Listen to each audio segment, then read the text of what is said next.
Now at 10 and streaming on crossroadstoday.com. Shots fired at a Dallas immigration facility leaves victims dead. A look at what we know. Tensions rise before tomorrow's Lisbeth Medina murder hearing. And Victoria's Alzheimer's Walk aims to make a difference. The event details coming up.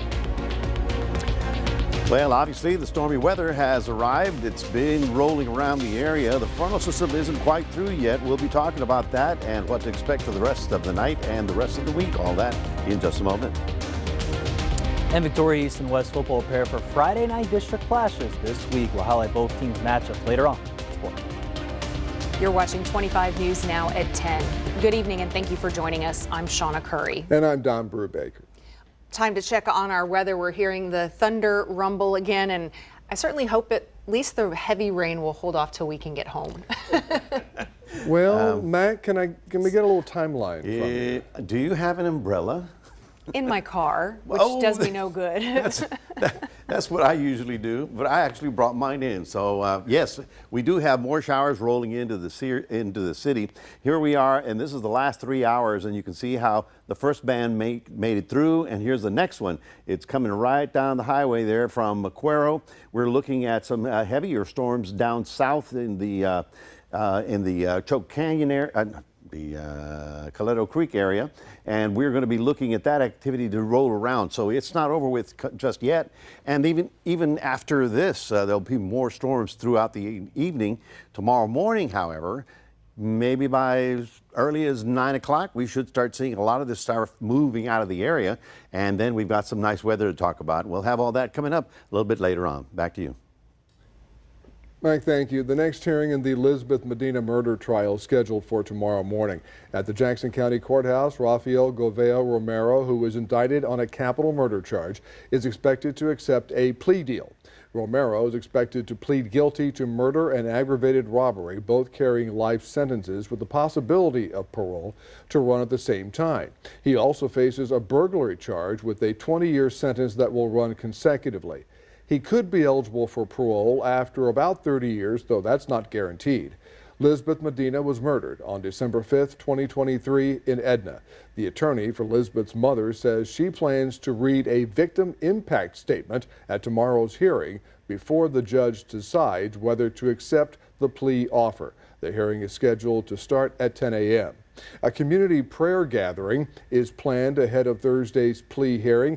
Anyone is invited to gather in support of Lisbeth's family at 7:30 Thursday morning. Due to weather, the site of the gathering will be at the Jackson County Service Building, 411 North Wells Street in Edna. Rockport Fulton schools had an increased police presence today after a threat. The threat involved an unknown male believed to be in the Houston area who had referenced the high school. Law enforcement later found the threat to not be credible, but out of caution, campuses were closed to visitors for the day and law enforcement was on alert. District leaders are thanking the student who quickly reported the concern.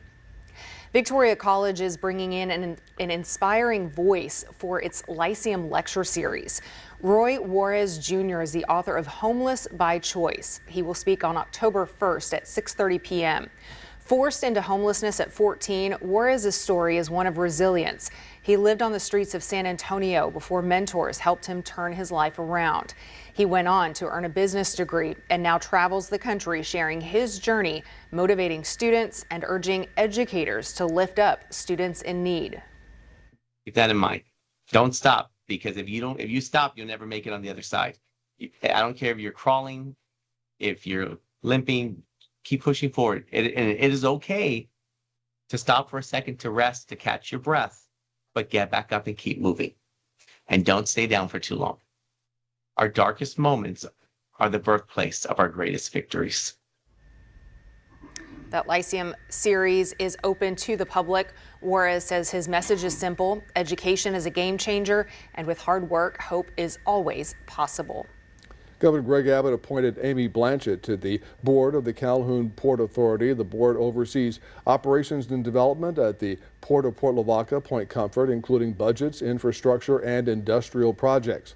Blanchett, a Point Comfort resident, is a senior communications representative with Formosa Plastics Corporation. She also serves on the Jackson County Chamber of Commerce and Agriculture Board and is part of Port Lavaca's Waterfront Master Plan Visioning Committee. Seadrift City Council is searching for a new public works director.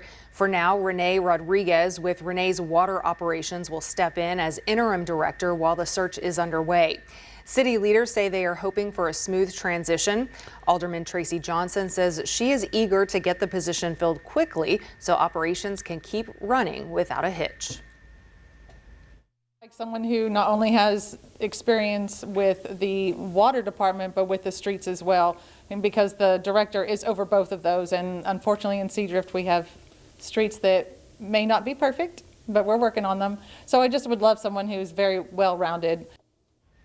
Johnson expects it to take at least a month for her to sort through the applications. The Lavaca County Elections Department is announcing its second biannual I Voted and Future Voter sticker design contest. This contest is open to all Lavaca County students pre-K through 12th grade. To read the full story, come to crossroadstoday.com. A longtime Victoria County judge is seeking another term. Judge Dan Gilliam has announced plans to run for re-election to County Court at Law number 2 in the 2026 Republican primary. He has served the community for 15 years and brings nearly 4 decades of legal experience. On the bench, he has presided over more than 100 jury trials and helped lead school safety efforts statewide. Judge Gilliam says expanding programs like the county's award-winning DWI court and continuing work on mental health initiatives will remain top priorities if he is re-elected. The 2025 Victoria Alzheimer's Walk is just a few weeks away. Organizers hope that you will help make this annual event a success.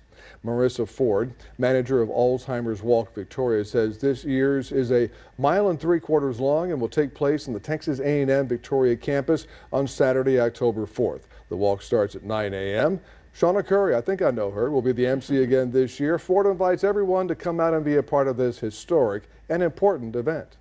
But please come out and participate. We need your support.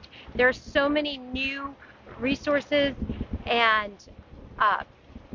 treatments that are now available for Alzheimer's that they're not here in the Coastal Bend yet or in the Victoria area yet, but we're bringing them to you, and we need your support to get that to happen.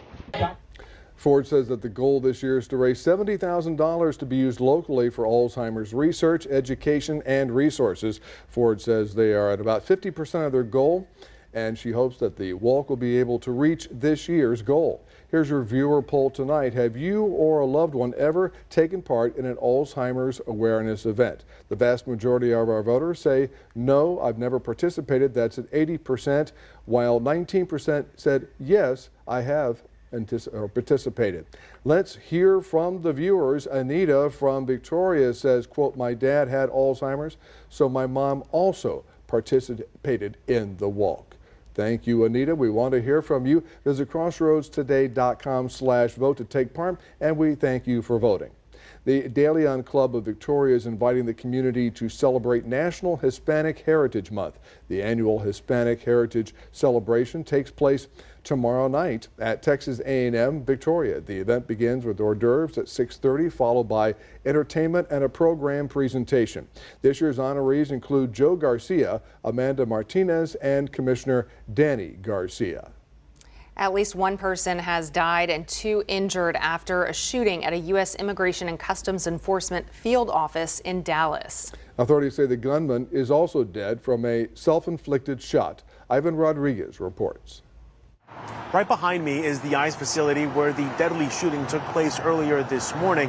The Department of Homeland Security says that a sniper from a nearby rooftop began shooting indiscriminately at this ICE building, as well as a van that was in a sally port. That's where the victim was shot. There were shots fired at our Dallas field office. Right now, preliminary information is a possible sniper. Several agencies are investigating a deadly shooting at an immigration and customs enforcement facility in Dallas. Officials say at least 2 of the victims are detainees and no law enforcement officers were injured. I can confirm at this time that the FBI is investigating this incident as an act of targeted violence. This is at least the 3rd shooting to target a Texas ICE facility this year. The field office in Dallas has held more than 8,000 temporarily detained persons over the first 6 months of President Donald Trump's administration, according to data obtained by the Deportation Data Project. FBI Director Kash Patel shared an image on social media of what authorities say bullets connected to the shooting. Early evidence that we've seen from rounds that were found near the suspected shooter contain messages that are anti-ICE in nature. The acting field director for ICE Dallas called for an end to extreme political rhetoric. It's just got to stop. It's dangerous, and people are losing their lives. While Dallas Mayor Eric Johnson asked for calm and patience as the investigation continues. There's still a lot of unanswered questions, and I want to encourage all of you to exercise a little bit of restraint and allow them to do their job. The shooter has been identified as a 29-year-old man and Dallas resident. We know that 2 of the detainees remain in serious condition and that one of them is a Mexican national, according to the Mexican government. In Dallas, Texas, I'm Ivan Rodriguez. Here are some of the top headlines in the Port Lavaca wave. Calhoun County ISD approves a budget with an almost $3.94 million deficit. And a Seadrift homeowner has chosen an alternative material for part of their home's construction. To read these stories and more, go to portlavacawave.com. The Coastal Bend Bays and Estuaries program is stepping in to protect one of our most fragile coastlines. At Aransas National Wildlife Refuge, crews will soon build a breakwater just offshore to calm the waves rolling across San Antonio Bay. The project aims to slow erosion at Dagger Point, a bluff where water has been eating away the shoreline, even toppling old oak trees. Construction begins in October and should wrap up in about 9 months. Refuge leaders say visitor access will not be affected during the project. Here's some of the top headlines in the Cuero Record. Plow Day in Yorktown goes on despite dry conditions. And Cuero's downtown artisan market gets a $1,000 grant. To read these stories and more, visit DeWittCountyToday.com.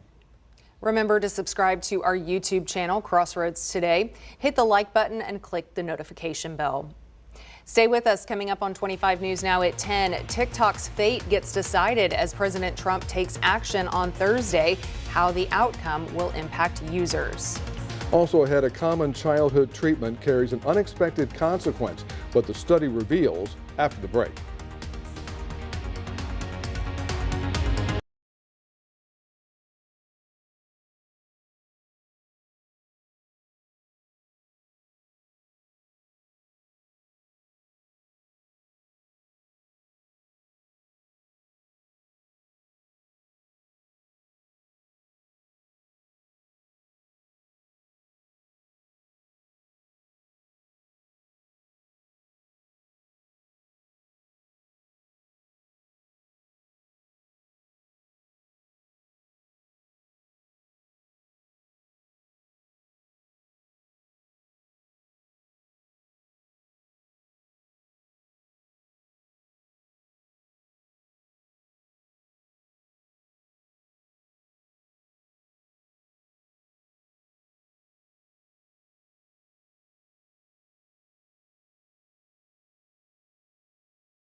President Donald Trump is expected to sign a new TikTok deal on Thursday. That's tomorrow. The deal would facilitate the sale of TikTok from a Chinese-based company to a group of American investors, according to 2 White House officials. Once the deal goes into effect, TikTok's U.S. operations will be run by a new joint venture company. ByteDance, TikTok's current China-based owner, will hold less than 20% of the stock of the new company. This structure will comply with a bipartisan law passed in 2024 that sought to ban TikTok if the platform were not sold to U.S.-based owners this year. And the Trump administration's tariffs on imported cars and parts have rocked the auto industry. President Trump is hoping the added tax will push many automakers to open plants in the U.S. and create more jobs here at home. While many automakers are absorbing tariff costs, buyers are still experiencing higher prices. In today's Consumer Watch, Jen Sullivan breaks down how much more you can expect to pay. If you're in the market to buy a pre-owned car, be prepared for some sticker shock. If you walk in there blind and you have no idea what the numbers are going to look like, I think you're going to be offended when they present numbers to you that you didn't expect. Joseph Yoon with Edmunds says used car prices skyrocketed during the early pandemic when manufacturing and imports halted. The auto industry is still recovering. According to Edmunds, the average transaction prices for cars that are 3 years old was more than $31,000. That's up 5.2% from last year. Yoon also says automakers aren't offering many deals these days and buyers have less negotiating power on the price. Your local dealership may run specials, but it's not the same sales that used to be there before the pandemic. Yoon says the price of new cars has gone up recently, and because of that, he says more people are buying used. But there's much less inventory, and fewer people are leasing cars, which is also hurting the pre-owned car market. Those cars aren't coming back to dealer lots as used vehicles, which means inventory will remain stunted for quite a while. Tariffs are also driving up the cost of repairs. Most imported car parts are facing a 25% tariff. And there's a separate 50% tariff on imported steel and aluminum, some of which ends up in car and truck production. The price of car repairs jumped 5% from July to August, according to the latest Consumer Price Index report, which measures inflation. And repair costs are up 15% from a year ago. If you are looking to purchase a pre-owned car, Yoon says you'll find the best deals at the end of the year as dealerships make room for the 2026 models. For Consumer Watch, I'm Jen Sullivan. Popular portable chargers are now under a major recall. Anchor is recalling nearly 500,000 portable chargers over fire and burn risks. The power banks were sold nationwide at retailers like Best Buy, Target, and online between 2020 and 2023. The CPSC says there have been 33 reports of fires or explosions with several minor injuries. Customers should stop using them immediately and visit Anchor's recall website for a full list of affected models, refund options, and safe disposal guidelines. Check your freezers. Again, more bags of Kroger and Aquastar shrimp are being recalled over possible contamination with a radioactive isotope. The products were sold in more than 24 states between June and September. Varieties include raw and cooked shrimp, cocktail products, and skewers. If you bought these items, throw them out or return them for a refund. For a full list of recalled products, visit the FDA's website. Frequent antibiotic use could be contributing to an increase in childhood obesity. With more, here's ABC's Olivia Rubin. According to a new study from the Epic Research Network, children who take multiple rounds of antibiotics have a higher risk of obesity when they grow up. Children who were given 5 to 9 courses of antibiotics before the age of 5 were 7% more likely to be obese at age 6, and those given 10 or more rounds were 14% more likely. Antibiotics help stop infections by killing bacteria and preventing them from multiplying. Common bacteria infections that should be treated by antibiotics are strep throat, UTI, or Lyme disease. However, antibiotics will not make you feel better if you have a viral infection, like the common cold, the flu, or most sore throats. So your doctor should only prescribe antibiotics when necessary. Not only is antibiotic usage linked to obesity in children, but it can lead to other harmful side effects in all ages, such as nausea, diarrhea, and allergic reactions. With this Medical Minute, I'm Olivia Rubin. Well, good evening, everyone. We're at 79 degrees right about now. It's still a little humid out there because we have not seen the north wind blow in the dry air. We managed to get up to 96 this afternoon before the clouds and the thunder rolled in. And of course, we had a very nice 88/100ths of an inch out at the airport. Now, what time will all this clear up, you want to know? And I'll have that for you coming up in a moment.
We still have a weather alert because overnight we're going to get some more strong storms rolling through the area. So from tonight through tomorrow morning, then by tomorrow morning things should start settling down.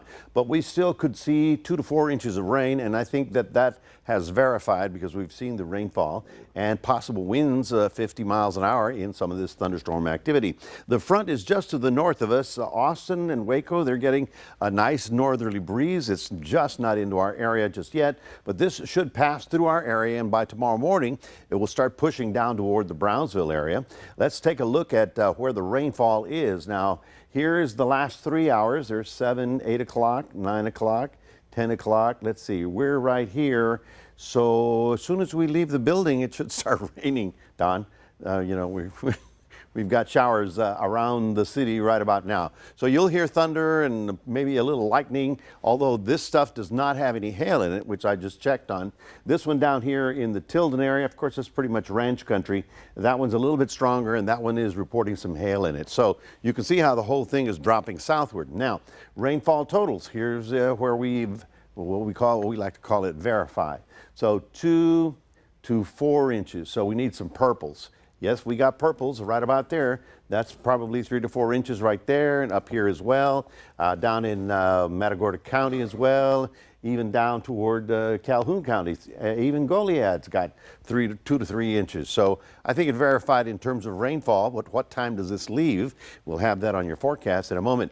Things are getting real strange out in the Atlantic because we've got Gabrielle that decided to make a turn and now head back toward Europe. This is actually forecast to hit Portugal, and that is like, I've never seen that in 30 years, so that's weird.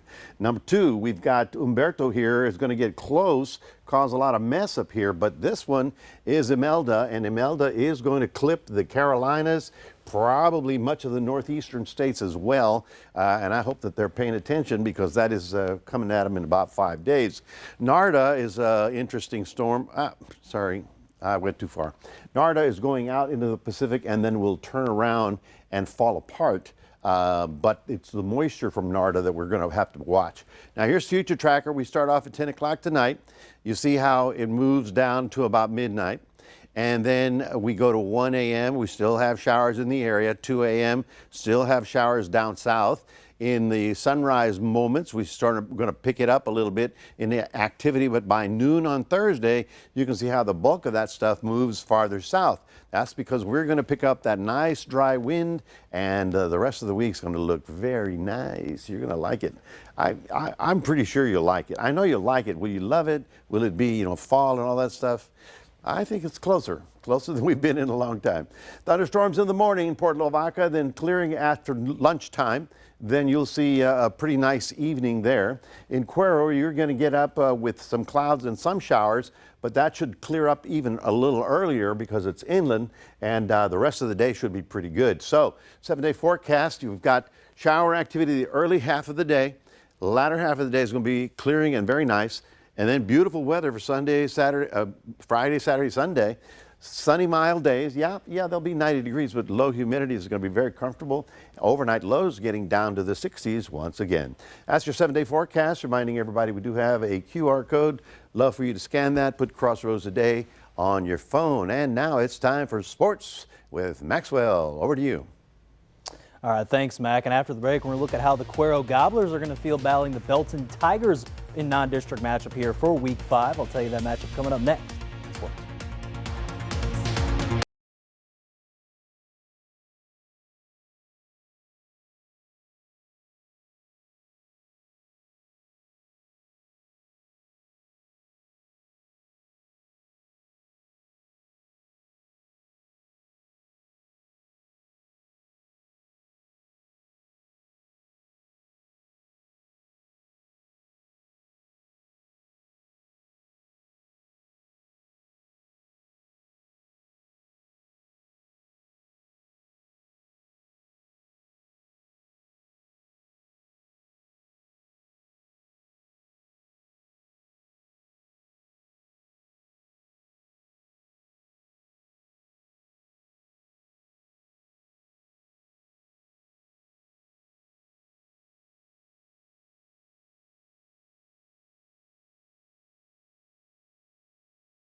All right, everyone, we got Thursday night football action. Victoria East Titans are traveling out to face New Braunfels Unicorns. Both teams heading into this game are in different directions. East looking for their first win of the season, while the Unicorns are 4-0 so far. In East, they're going to now rely on new quarterback in charge, Xavier Valdez. Well, the running back now, Deidre Callis, is taking over that spot. But over for New Braunfels, they've already beaten San Antonio Madison, New Braunfels, Cannon Del Rio, and San Antonio Christian. Their quarterback, Layden Adams, is a big-time quarterback there for the Unicorns, and he looks to get them 2-0 in district there for New Braunfels, while East looks to get 1-1 in district play. How about Victoria West? They play here on Friday night for their district home opener versus the McCollum Cowboys, who are 1-3 overall. West, again, last week beat Beeville Jones 47-3, and they got big production from running back Brody Flores and Genesis Jeffries, but their defense was the story, making some big-time plays. Jacob Freeman had at least 4 tackles for loss, and he had at least 2 sacks in the game, and they only allowed 3 points in total from the West Warriors defense. Now, their opponent from McCollum, on the other hand, they've only beaten Somerset 22-10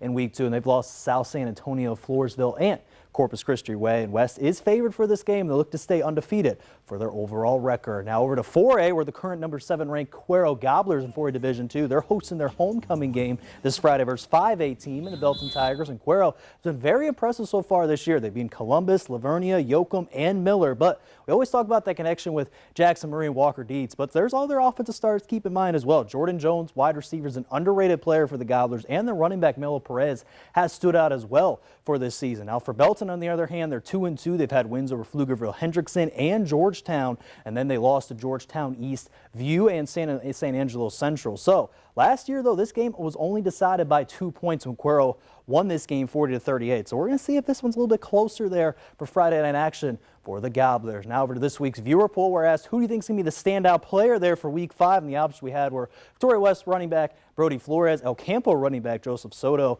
Shiner quarterback Jarvis Williams, Goliad running back Donovan Perry, or other. This one was very close for the 6 o'clock show, but Brody Flores, Victoria West, congratulations, gets the honor at 35% of the vote, which Jarvis Williams at 30%, and then 25% for Donovan Perry. And we had a couple of comments there from some of our viewers. One of them over there shouting out there Shiner quarterback Jarvis Williams for one of our top comments here. Look at this from Sheandra Axel Smith out there from Shiner. She said, "I'm very proud of you. Much love always," there from her Mima always. So props up there, give there for Jarvis Williams. And then another comment out for Donovan Perry, who said this: "Donovan is awesome.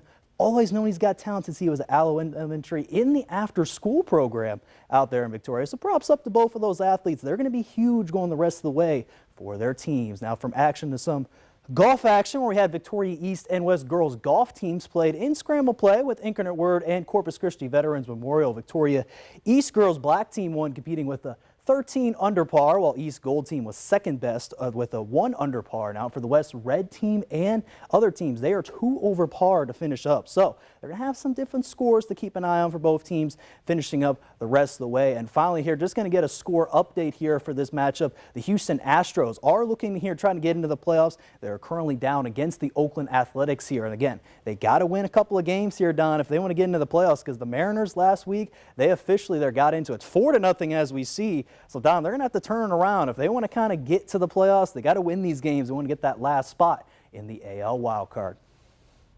Time's running out for them. Yes. All right. Thank you, Max, and stay with us. Coming up on 25 News Now at 10, we'll take a last look at your weather. Plus, the Guinness Book of World Records unveils its wildest new achievements for 2026. I think it involves that mule there as well.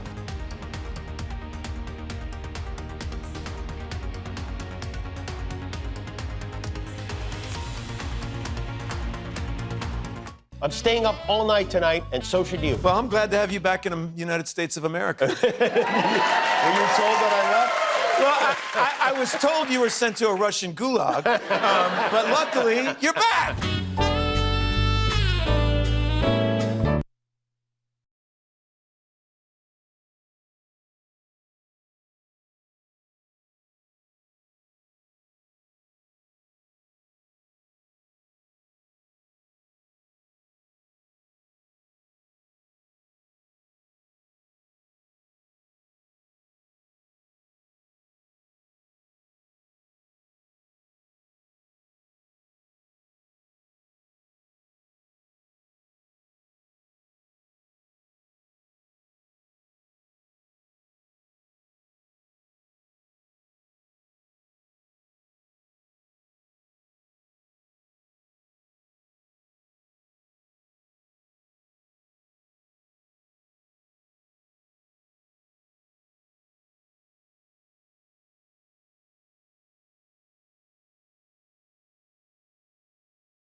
Guinness World Records is showcasing its 2026 edition, packed with unique achievements. Among the animal star, you're looking at him, Derek, the world's tallest donkey at 5'5". Wow. Along with Bamboo, a donkey with record-breaking 35-inch ears. I'm sure he can hear very well. There's also a skateboarding pig named Norbert who makes the list for speed. Human talent shines as well, from a U.S. gymnast with the most bar toe-to-hand movements to a Sierra Leonean who spun through 38 body revolutions in a minute. There's also an Australian who lifted 180-kilo Atlas stone. Some interesting records. The new book features more than 2,000 records. Yeah, I don't know how you come up with like, hey, let me put a pig on a skateboard. That's how they do it. You come up with a crazy idea, and then you call them and you tell them, hey, look, we can do this. It's true. Hey, it's a bull moose in Maine. It's back on solid ground after a 5-hour rescue. The animal somehow fell into an abandoned 9-foot well on family land in northern Maine.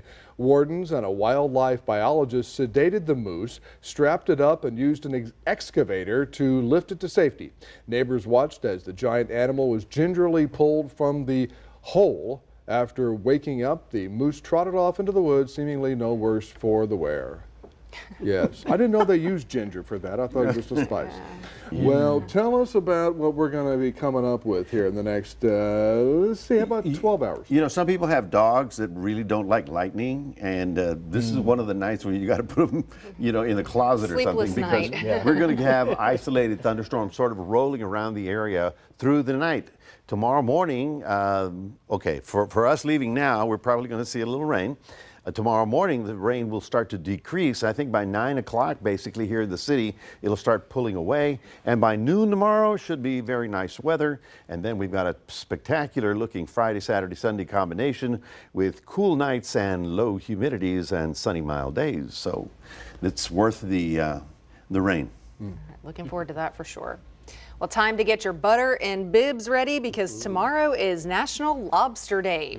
This marine crustacean type shellfish is considered a seafood delicacy. Lobster comes in a range of color like blue, green, yellow, even orange. I've only seen red, but it's bright red once it's cooked, no matter what color it starts as. Some American lobsters can even live to be up to 100 years old. Maine leads the way in lobster production with more than 100 million pounds of lobster harvested each year. To honor the occasion on Thursday, visit your favorite seafood place and have some lobster. Jimmy Kimmel Live starts now.